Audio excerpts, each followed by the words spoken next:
me motivó el Señor en este tema muy importante. Toma tu cruz y sígueme. Cada uno de nosotros, yo sé que tenemos una cruz. Tenemos un aguijón, pero también tenemos una cruz.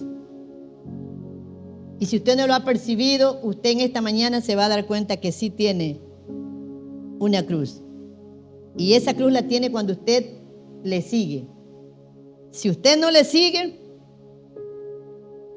es posible que tenga el aguijón, pero no la cruz, porque la obvia. Pero todo seguidor de Cristo lo retó.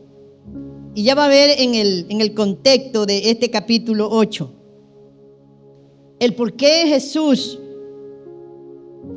centra este mensaje cuando le dice: toma tu cruz y sígueme. Se encontraba Jesús en medio de una gran multitud, ¿verdad? Y los discípulos y la gente que le rodeaba siempre lo hacían, unos porque querían aprender de Jesús, otros lo hacían por tentarle. Ese fue el ministerio de Jesús. Sin embargo, Jesús eleva su voz frente a esta multitud y sus discípulos. Si usted ve en el contexto de todo el capítulo 8, cuando Jesús alimenta a los 4,000, se le presentan grandes demandas. La gente demandaba señal de Jesús. La gente más le pedía señal sobre qué, sobre sanidad y sobre comida. La gente lo seguía por la sanidad y por los peces y los panes. Y los fariseos, saduceos y toda esa cúpula romana, los principales, dice la palabra, eran los primeros que también lo seguían para tentarle y para acusarle. A veces pensamos que la vida de un creyente es todo color de rosa. Y yo discrepo de esta palabra. Porque Jesús en su ministerio de 3 años y más, ¿verdad? No fue de pasibilidad, fue de confrontamiento. Siempre confrontaba a aquel que se le ponía en el paso para no dejarlo avanzar lo que el Padre le había encomendado. Y como ustedes verán, Jesús no se valió de grandes religiosos, de personas dotadas. Se valió de 12 discípulos, menos uno que era el mismo diablo, ¿verdad? Y mire que dentro de un ministerio de Jesús había un diablo ahí. Y eso es lo precioso de entender esta palabra, que lo resistió hasta el final. Y dice la palabra que lo amó. Lo amó a pesar de que sabía el por qué estaba ahí. Y en medio de todo esto, ¿verdad? Jesús cumple su ministerio que el Padre le había encomendado. Muchos teólogos dicen, bueno, pero fue sencillo para Jesús. Fueron solamente 3 años de ministerio. Eso fue que salió a la luz, dice la palabra, en sus 3 años de ministerio. Pero Jesús, desde sus 12 años, su infancia, su adolescencia, dice la palabra que tomó lo que el Padre le había mandado en serio. Y es por eso que hay en la Biblia un tiempo de ausencia de la presencia de Jesús, tanto en su adolescencia como en su juventud, porque sale a la luz y al ministerio a partir de los 30 años y se presenta, ¿verdad?, después de que el Señor había tratado con su vida. Hasta aquí no se ha podido entender realmente esa ausencia, pero por la palabra entendemos que Jesús se puso a recorrer muchas ciudades y aldeas, viendo la necesidad que había, y en eso se centra su ministerio. Y muchas de las personas de ese tiempo pensaban que el ministerio de Jesús era solamente sanar y alimentar. Y si usted se da cuenta a lo largo de todo este tiempo, eso es lo que la gente entiende del evangelio: ser sanado. Unos piensan ser sanados, sacados de una dificultad, pero no le siguen. Salgo del problema, de la dificultad, y hasta ahí llegamos. Pero el ministerio de Jesús no era eso. Él podía haber sanado todas las personas que a su alrededor se agolpaban. Dice la palabra que los ponían en el camino, en la sinagoga, en las aldeas. Ponían a los enfermos. No todos eran sanados.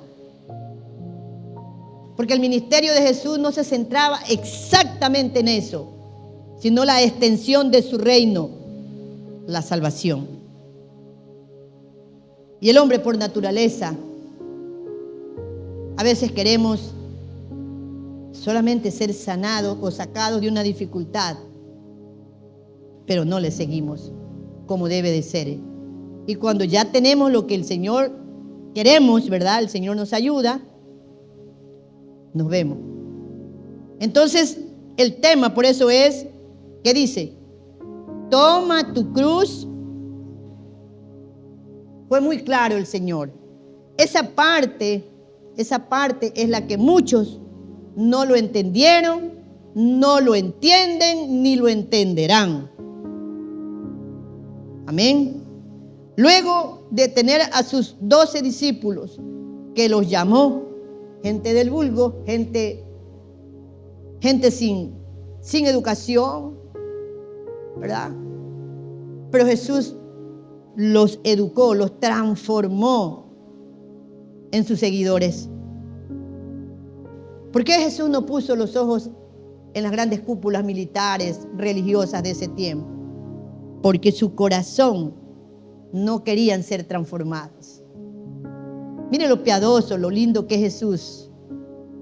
Cuando Él llama a gente del vulgo y letrados, pescadores rústicos, posiblemente sin educación. Un pescador en sí, cuando usted los trata, son gente que a veces no saben ni hablar. Diríamos nosotros así, ¿verdad? Pero para Jesús eso no es ningún problema, porque dice la palabra que los transformó. Es lo bonito de Jesús. Dios coge de lo vil para avergonzar a los... Y es posible que los religiosos de ese tiempo los conocían a los discípulos, a esos pescadores. Vea al Jesús, ¿a qué ha venido? Ese Pedro ahí, ese Andrés, ese Jacobo, ese Juan, apestoso a pescado, ¿verdad? Sin educación alguna. Posiblemente no tuvieron tiempo de ir a una sinagoga y aprender. Pero ese no era el mensaje que Jesús traía a la humanidad. Jesús es el hombre que transforma. Amén, iglesia. ¿A cuántos el Señor nos ha transformado de una mala manera de vivir y de pensar? A muchos, ¿verdad? Eso es lo lindo de Jesús, que no mira nuestro pasado. A veces somos vituperados por la familia mismo, por el entorno en que vivimos, hasta por la misma iglesia. Sin embargo, Jesús, cuando pone los ojos en alguien, no los quita. Esa mirada de Jesús fue lo que a los discípulos los comprometió. No los encontró, posiblemente, y la Biblia lo dice, no estaban en su casa. No. Los encontró en el trabajo. Ahora, tome en cuenta que un pescador, su trabajo no es en el día. Amén. ¿Cuál es el trabajo de un pescador? Y eso yo lo sé porque mi padre era un hábil pescador. Y estos pescadores que nos habla la Biblia eran lo mismo. Yo me imagino que en el día ellos dormían, a mañana, y ya en la tarde salían al mar de Galilea con sus redes a mirar si había que remendarlas, si los pescados la habían roto. porque así son esas redes, los paños. Y estaban prestos, porque ya en la noche, a la faena. Ahora, tome en cuenta que Jesús posiblemente en la tarde era que recorría ese mar de Galilea y ahí los encontró. Este es el entorno de este mensaje, ahí los encontró. Y la palabra siempre de Jesús fue que, ¿cómo? Sígueme. No los discipuló en ese momento. No les habló de Juan 3:16, Romanos 3:23, Romanos 6:26. No iban a entender. El mensaje fue sencillo. Sígueme. Nada más. Esa palabra tiene peso en la vida de un cristiano. Yo no sé si usted recordará el día que vino a los caminos del Señor, cómo Dios lo trajo a sus caminos. Y yo quisiera que usted lo recuerde. De qué manera, en qué circunstancia y en qué momento el Señor lo llamó. Y hay algo que quiero compartir con ustedes. Y yo creo que usted lo guarda en su corazón. En el momento que Dios pone sus ojos en usted, porque no es usted el que pone los ojos en Dios. No se equivoque. Nuestra concupiscencia, nuestro pecado no nos deja acercar a Dios, porque estamos ciegos. Pero Dios, en medio de esa ceguera espiritual, ¿verdad?, en que vivimos, qué lindo es, qué bonito es cuando Dios pone sus ojos en usted. Es como que yo aquí estoy mirando a Bernarda. Ni pestañeo. Yo tengo una mirada muy penetrante, así nomás yo no le cierro los ojos. Yo tengo una mirada muy penetrante. Usted me puede hacer cualquier, decía mi papá, cualquier morisqueta, pero yo no le cierro los ojos. Tengo una mirada ahí. Ya Bernarda ya se durmió Bernarda. Y yo me imagino ver a Jesús, ¿no?, con esos ojos preciosos. Es que yo cuando hablo de Jesús, perdónenme hermano, pero yo me emociono. Si hay alguien a quien yo amo tanto, es a Jesús. Hablo tan lindo de Él porque yo me imagino verlo a Él por esa ribera del Galilea, esos ojos azules, esos ojos rubios, esos pelos rubios, esa mirada. Que Pedro, siendo un hombre tosco, no resistió la mirada de Jesús. No la resistió. No le dijo, oye, ¿por qué me estás mirando? Podía haberle dicho, pero no lo hizo. Lo cautivó. Esa mirada lo cautivó. Entonces entendemos que no es nosotros que seguimos así. Sí, cuando ya estamos en la barca, tenemos que seguirle. Pero cuando Jesús viene a nuestras vidas, es porque Él pone sus ojos en nosotros. ¿Están sintiéndolo? Ahora, si eso no está sucediendo en nuestras vidas y no estamos sintiendo esa mirada de Jesús, ese toque, esa mirada, ahí hay una duda. Ahí hay duda. Yo estoy tan segura de la salvación, de mi salvación, cuando yo recuerdo esos momentos. Ah, pastora, pero usted era una niña. No, precisamente por eso. Era una niña. Apenas tenía 10 añitos, tenía primer grado, segundo grado, porque ustedes ya saben mi testimonio. Yo, en cuestión de educación, nunca me preparé a una edad adecuada. Lo que pasó fue cosa de Dios. Todo Dios lo encajó en su momento. Pero lo que sí estoy seguro es puesto los ojos en mi Jesús. Llegué a mi casa, me gustaba reunirme con niños de mi edad y jugar en el campo. Ustedes saben cómo es eso. Pero ya cambió mi vida.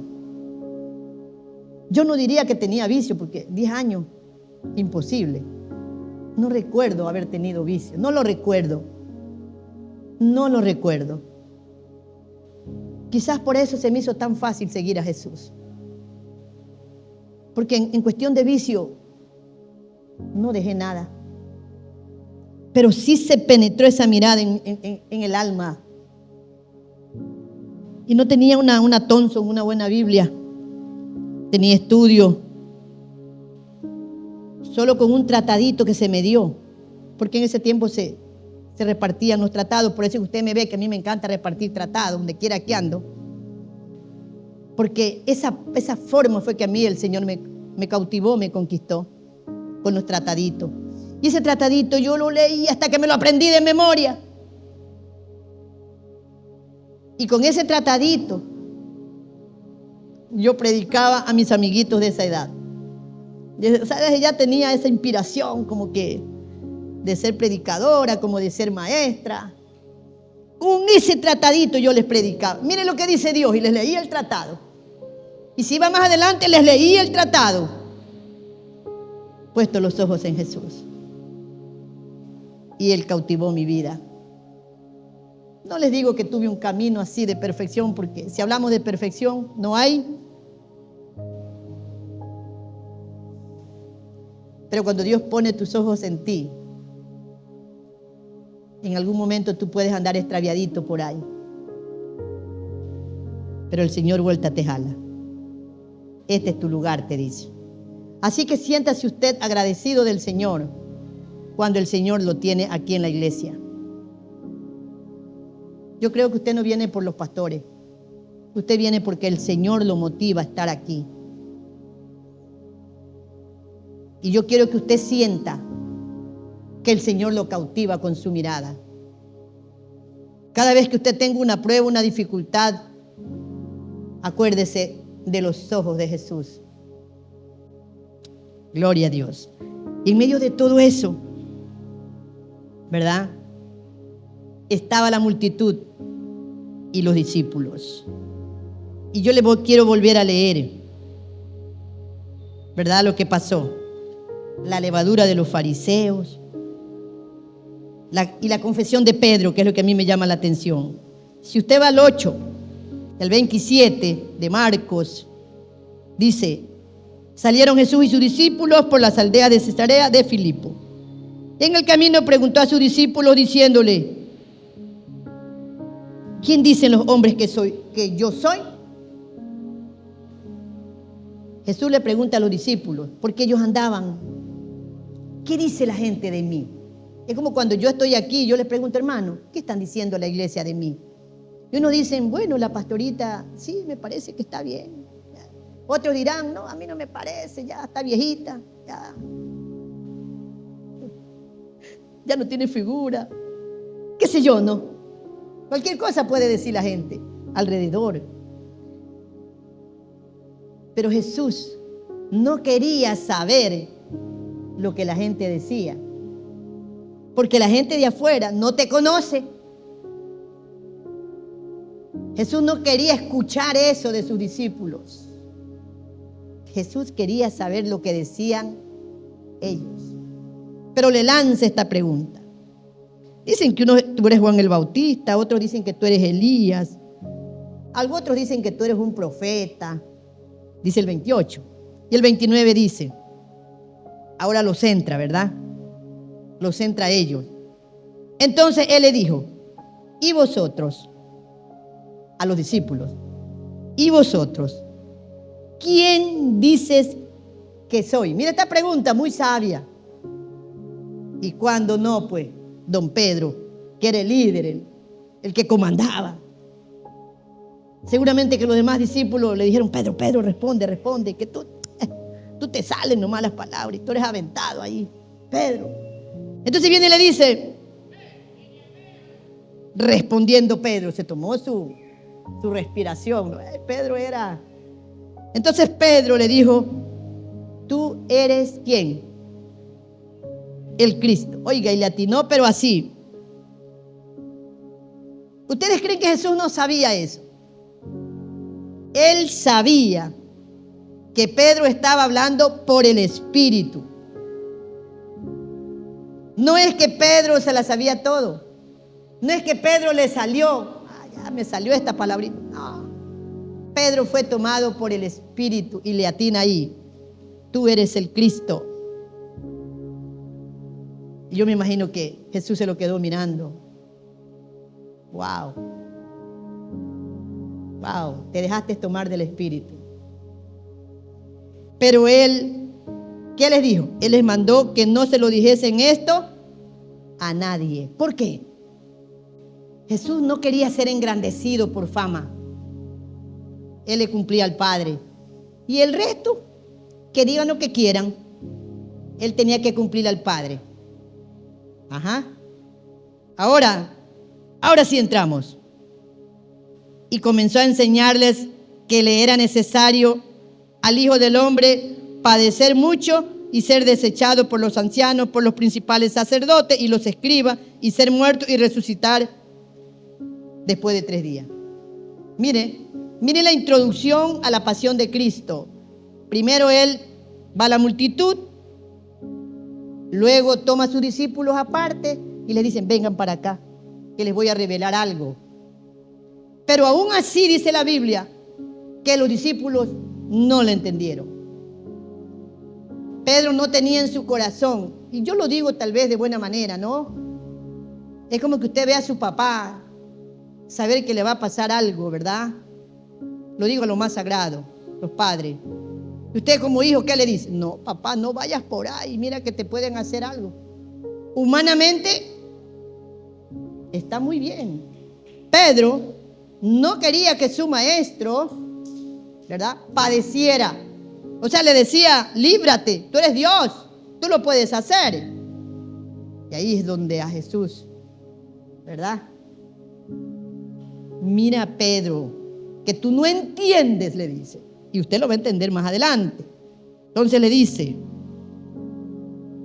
32. Esto le decía claramente. Entonces Pedro,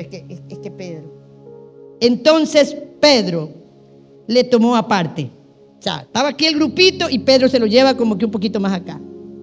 Él quería tener una confesión cara a cara con Jesús. Jesús quería tener esa confesión con Pedro. Y a veces me pongo a pensar, ¿por qué no se lo dijo delante de todos los discípulos que estaban ahí? Porque no lo iban a entender. Ahí estaba Judas. Aparte de eso, en el corazón de Jesús ya sabía que a Pedro lo iba a apartar para su ministerio. Amén. Mire cómo hay que encajar la palabra de Dios. Hay que tener esa sabiduría para entenderlo, porque la palabra es un misterio que Dios te la revela. Y por eso lo llama, y Pedro lo pone a casito. Entonces viene y Jesús le dice: no, esto lo tienen que saber todos los discípulos. Y entonces nuevamente está con Pedro ahí, pero él se dirige a la multitud, a los discípulos, pero también a los que estaban ahí. 33. Pero él, volviéndose y mirando a los discípulos, ¿qué hizo? Quítate de delante de mí. Y se lo dice con letra mayúscula y buen acento: Satanás, le dice. ¿Cómo creen ustedes que se sentía Pedro? ¿Ustedes creen que esa palabra fue directamente a la persona de Pedro? A lo que estaba dentro de Pedro. Usted puede amar mucho a una persona, lo ama demasiado, pero no ama lo que hace. No ama lo que hace. Y Jesús nos da a entender esto. Ya había puesto los ojos en Pedro. Sígueme. Jesús ya lo tenía en la mira de ser el líder de la iglesia. Sin embargo, le dice Satanás: ¿qué creen que un hombre carnal hubiese hecho? Se va. Y por ende va jalando a su hermano o a los que lo rodeaban, porque así a veces hacemos los creyentes. Se va uno y se va llevando a todos. La división que llamamos, ¿verdad? Con esa palabra se hubiese puesto a chillar Pedro ahí. Y en el temperamento de Pedro, si hubiese sido a la humanidad de Pedro, ¿qué creen que hubiese respondido Pedro? A ver. Está bien que yo soy tu discípulo. Pero no me digas Satanás, pues. Dime cualquier cosa. A ver, Jesús, pero fuiste muy fuerte, ¿no? Te pasaste ya. Te pasaste. ¿Cómo me vas a decir Satanás? ¿Pero qué hizo Pedro? No le contestó. Porque él sintió en su corazón que no le hablaba a la carne, a la persona de Pedro. Le hablaba lo que estaba dentro de él. ¿Se da cuenta el mensaje? Cuando Dios nos trata, cuando Dios nos habla. A veces pensamos que cuando Dios nos habla tan fuerte en la palabra es porque no nos ama. No, porque nos ama. Porque nos quiere pulir. Porque nos quiere transcender a otro nivel. Yo eso no lo entendía cuando solo estaba sentada en una silla. Pero cuando comencé a que el Señor me usara, entonces entendí esta palabra. Entonces dije, Señor, es que yo sé que tú me tienes que pulir de esa manera. Porque si hay algo que yo puedo entender y sentir, es que mi carácter es fuerte, muy fuerte. Mi carácter es fuerte. Pero déjeme decirle que en medio de todo eso hay un corazón que ama a Dios. Que en medio de todo eso, Dios me ha pulido en cierta manera. Me ha pulido en cierta manera. Y me ha dicho, mire, yo sé que tú me eres útil para esto. Lo que tienes es que moldear tu carácter. Y yo lo he entendido. He bajado la revolución, como se dice, ¿no? Pero que el carácter es fuerte. Cuando tengo que decir no, es no. Y eso se llama tener carácter. Cuando usted separa lo bueno de lo malo, eso se llama tener carácter. Cuando usted no tiene carácter, cuando revuelve las cosas y cree que lo que está haciendo está bien, eso no es tener carácter. Y es por eso que, mire, Jesús hubiese dicho, no, este Pedro ya te elige hasta Satanás, este no me vale para el ministerio. Al contrario, ¿cuántas veces le preguntó si lo amaba? Con una no era basta. Sí, Señor, tú sabes que te amo.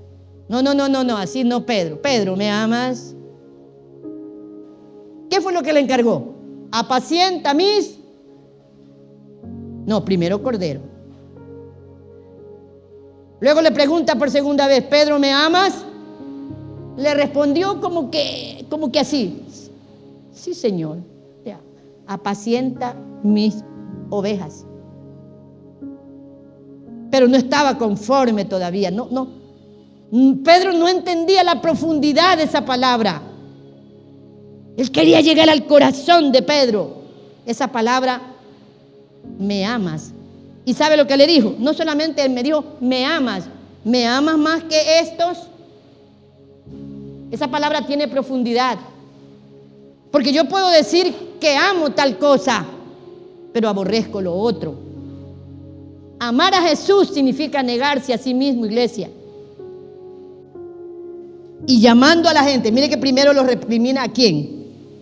A los discípulos. Los deja bien bonito ahí. Ahora va la gente, 34. Y llamando a la gente, los llamó. Vengan para acá. Y a los discípulos también. Si alguno, mire que no solamente se lo dice a los discípulos, se lo dice a todos. Pero primero tenía que recriminar a sus seguidores, a sus discípulos. Bien asentados. Ahora sí, vengan todos. Les dijo, si alguno quiere venir en pos de mí, niéguese. Primer palabra, niéguese a sí mismo. ¿Qué es negarse a sí mismo? Negarme a mí mismo es porque esta carne quiere hacer lo que le da la gana.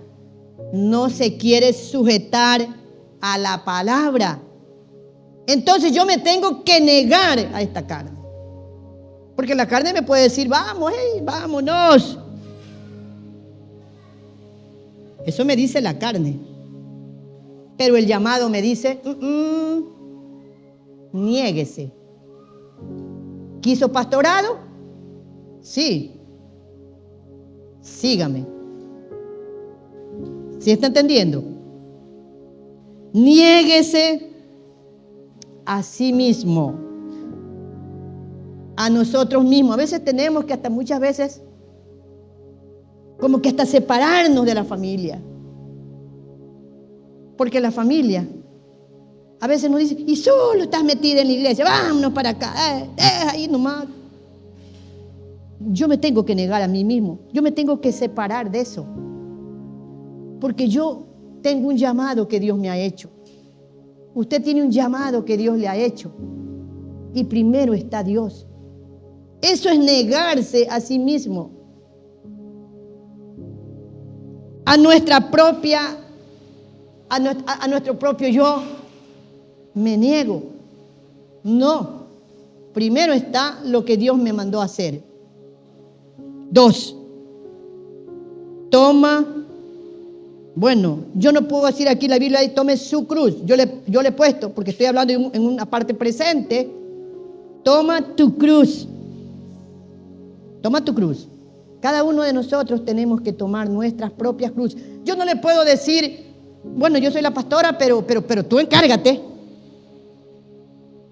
Yo soy la pastora, pero Luis, quédate aquí, ¿ah? Pero yo soy la pastora.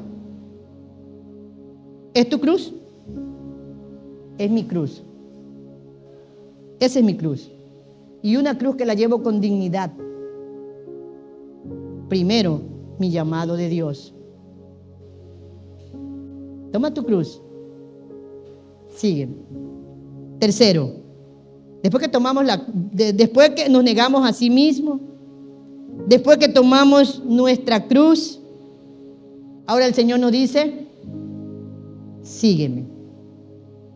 Ese debe ser nuestro horizonte, nuestro objetivo, ese debe ser nuestro blanco. Y muchos piensan, no, es que ya la pastorita, ya no tiene emociones, ya está como Moisés. Ay, no. Si hay algo que usted siempre me va a escuchar decir es que esa fue la formación que nos dieron nuestros padres. Fuimos perseverantes. En medio de un padre con un carácter bien fuerte, que lo reconozco, nos enseñó siempre a ser responsable en toda la extensión de la palabra. En toda la extensión de la palabra. Soy responsable en esto, pero en lo de acá no. La verdad no es a media, ni la palabra es a media, es completa. Sígueme. Yo sé en quién he creído y a quién le sirvo. Y cuando me pongo a comparar todo lo que Dios ha hecho en mi vida, los logros, los desaciertos, termino diciendo una sola cosa. Todo es vanidad de vanidades. Y cuando usted llega a una cierta edad, usted se queda frente a su Señor así, cara a cara. Y esos ojos que un día Dios puso en usted, lo siguen mirando 24/7 del mes y de la semana. Sígueme. Y cuando yo veo las dificultades en mi vida de la salud, porque es la salud, yo le decía, Señor, en esta semana, no quites la mirada de mí. Cuando Pedro iba en las aguas, Jesús lo llama. Jesús quitó la mirada Pedro quitó la mirada de Jesús. Cuando usted quita la mirada de Jesús, da prioridades a otras cosas. Y todavía lo quiere como que lo quiere, no. ¿Cómo diríamos ahí? Maquillar. Sí, pero es que, sí, no. En todas las iglesias, hasta en las católicas, si usted va a esta hora de culto, están vacías. No es solamente aquí. ¿Cómo le seguimos a Jesús? Compartiendo la palabra. ¿Cómo le seguimos a Jesús? Conociéndolo más a Él, tener un encuentro personal con Jesús. En el discipulado usted aprende a tener un encuentro personal con Jesús. ¿Qué lecciones nos deja esta palabra? No debemos temer la pérdida de nuestro tiempo. No debemos temer. No dirán, ¿tú estás perdiendo el tiempo? No. Termina diciendo el versículo 38 del capítulo 8, versículo 38. Aquí está la lección. Y yo lo voy a leer desde el 36. No, desde el 35. Escuche, con esto termino. 3 versículos de lecciones. Porque todo el que quiera salvar su vida, no, ya, esto molesta, esto quita tiempo. Yo salvo mi vida, mi tiempo, la perderá. Y todo el que pierde su vida por la causa de mí, del evangelio, clarito, ¿no? Hay que trabajar para Dios. 36. Segunda lección. Porque ¿qué aprovechará al hombre y mujeres, si ganare todo el mundo? Lo sé todo, me conozco todo, y perdiere su alma. ¿O qué recompensa dará al hombre por su alma? ¿Por su servicio que Dios le ha entregado? ¿Qué recompensa tendrá? Y el 38, tercera lección. Porque el que se avergonzare de mí y de mis palabras en esta generación adúltera y pecadora, el Hijo del Hombre, nuestro Señor Jesucristo, también se avergonzará de él cuando venga. ¿Qué cosa? Cuando venga en gloria. Cuando venga en la gloria de su Padre, en esa nube que vendrá Jesús por segunda vez, con los santos. Si sabe que usted no irá solo a la presencia de Dios. Dice la palabra, dice Pablo, sea que vivamos o sea que muramos, del Señor somos. ¿Se acuerda de Lázaro y del rico? El rico murió y se fue solo. Pero dice la palabra que cuando el pobre murió, el pobre Lázaro, dice que ángeles lo escoltaron y lo llevaron al lugar donde el Señor lo tenía que tener. Qué lindo es eso, ¿verdad? Saber que un día, sea que usted viva o sea de que usted muera, ángeles llevarán su vida. Usted no muere solo. El que muere solo es porque vivió solos y lejos de Jesús. Pero el que muere en el Señor, haciendo la voluntad del Padre, dice la palabra que aunque usted esté en una tumba, a la primer trompeta que será desde las nubes, donde estará el Señor Jesús con sus ángeles. La palabra Tesalonicenses capítulo 2 dice: los muertos en Cristo resucitarán primero, primicias. Luego dice, los que hayamos quedado, a la pastorita ni crea porque va a estar ahí, ya ni modo, pues no. Así que yo tengo que estar con mis oídos bien afinados.